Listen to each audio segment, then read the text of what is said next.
Robotaxis are hitting some bumps in the road as they attempt to navigate toward a self-driving future.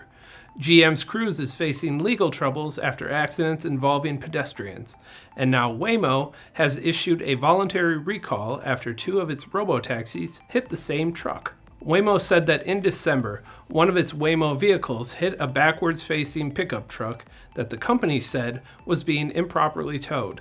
The company said the truck was, quote, persistently angled across a center turn lane and a traffic lane. Despite the fender bender, the tow truck didn't stop, and a few minutes later, another Waymo vehicle hit the same pickup truck being towed. Neither Waymo vehicle was carrying passengers at the time of the accidents, and luckily the unusual circumstances didn't result in any injuries and only caused minor damage to the vehicles involved.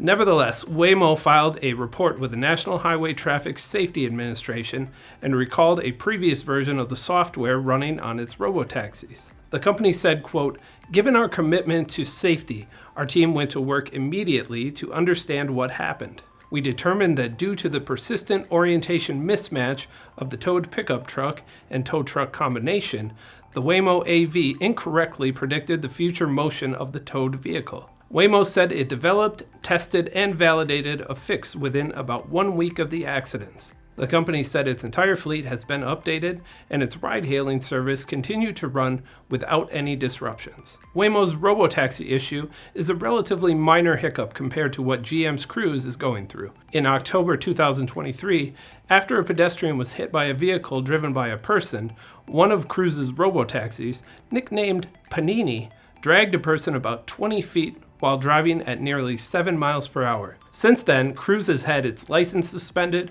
faced fines for an alleged cover-up, laid off hundreds of employees, and been targeted by a U.S. Justice Department investigation.